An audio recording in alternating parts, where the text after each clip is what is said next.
Do you remember who brought the first World Series championship to Chicago in the 21st century? That's right, it wasn't the Cubs. The 2005 Chicago White Sox are perhaps the most forgotten team in MLB history. The team that won 99 games during the regular season and proceeded to go 11-1 in the postseason is often overlooked in favor of bigger market teams. When the Boston Red Sox won the World Series in 2004, many spoke of the magnitude that breaking their curse had by winning their first title in 86 years. However, when the White Sox won in 2005, it was their first title in 88 years, and despite breaking a longer curse than the Red Sox, they are not remembered to the degree that Boston is. The national media often forgets about this dominant team. Before the 2016 World Series, ESPN tweeted this graphic, forgetting about the other Chicago championship in 2005. CBS also made a similar mistake by tweeting this, again forgetting about the Cubs' Southside counterpart. Exactly 1 year later, ESPN forgot about the White Sox again when they sent out this graphic, which was quickly deleted once they realized their mistake. Even Wheel of Fortune forgot about the White Sox, but were quickly corrected by the team itself shortly after.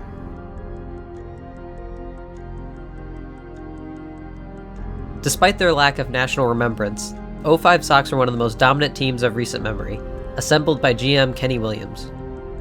The Sox won 99 regular season games, with team lines such as a .262 collective batting average, 200 homers, 137 stolen bases, along with the pitching staff that posted a 3.61 collective ERA. Lineup mainstays included an outfield of Scott Podsednik, Aaron Rowan, and Jermaine Dye, while the infield was rounded out with Paul Konerko, Tadahito Oguchi, Juan Uribe, Joe Crede, and catcher AJ Pierzynski. The starting rotation had an impressive collection of arms, including Mark Buehrle, Freddie Garcia, John Garland, Jose Contreras, and Orlando Hernandez. The lights-out bullpen was made up of Dustin Hermanson, Luis Vizcaíno, Neil Kotz, and Bobby Jenks. At the helm was manager Ozzie Guillen, often remembered for his fiery personality and attitude. The Sox were initially picked to finish 4th in the AL Central at the start of the year, then proceeded to be in first place for the entire season. At the break, the Sox were 57-29 and had 4 All-Stars, John Garland, Paul Konerko, Scott Podsednik, and Mark Buehrle, who started the game and earned the win in the AL victory. The White Sox cruised to an AL Central title on September 29th in Detroit with their 96th win, finishing with 99 and home field advantage throughout the playoffs. Their first test was the defending champion Boston Red Sox, winners of 95 games. The White Sox went on to win Game 1 14-2 at home, a sign that the team was not to be taken lightly. After a 5-4 comeback win in Game 2, the pressure was all on Boston in Game 3.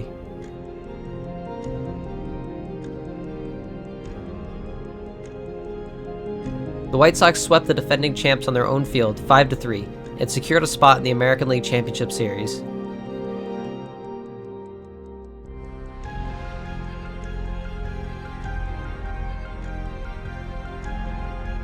Their next opponent would be the Los Angeles Angels of Anaheim, who had just disposed of the New York Yankees in the previous round.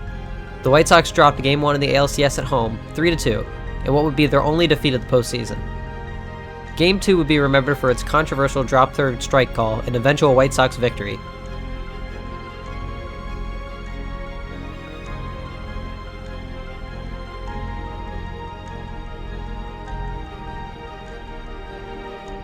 But the argument would become irrelevant, as White Sox starters went on to capture the pennant behind 4 consecutive complete game efforts.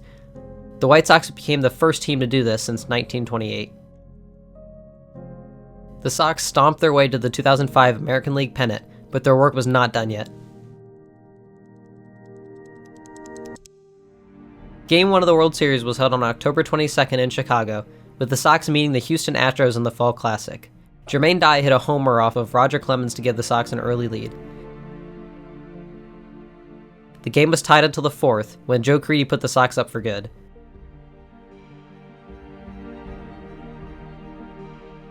Bobby Jenks shut the door in the 9th by striking out 2, giving the Sox the Game 1 win. Game 2 would be remembered for 2 huge swings, one by Paul Konerko in the 7th, a grand slam to put the White Sox up 6-4. Houston would tie the game in the 9th off closer Bobby Jenks, but Scott Podsednik sent everyone home with his second homer of the year after hitting none in the regular season. Game 3 sent the series back to Houston. The Astros had a 4-0 lead until the 5th, when the Sox put up a 5 spot to take the lead. Houston would tie the game in the 8th until Jeff Blum hit a solo home run in the top of the 14th, to put the Sox up 6-5, and Mark Burley came out of the bullpen to record his first career save, finishing what was the longest game in World Series history. The Sox were one win away. Game 4 was a pitcher's duel, with Freddie Garcia and Brandon Backey each putting up 7 scoreless innings, until World Series MVP Jermaine Dye drove home the first and only run of the game in the 8th inning. Bobby Jenks would come in and close out a Sox championship, their first title in 88 years, and capping one of the most dominant postseason runs in baseball history. Tying run at second, 2 out, Palmeiro over the head of Jenks. Uribe charges, throws, out! And the White Sox have won the World Series. Juan Uribe with a play, charging it, throwing it, and the White Sox celebrate their first title in 88 years.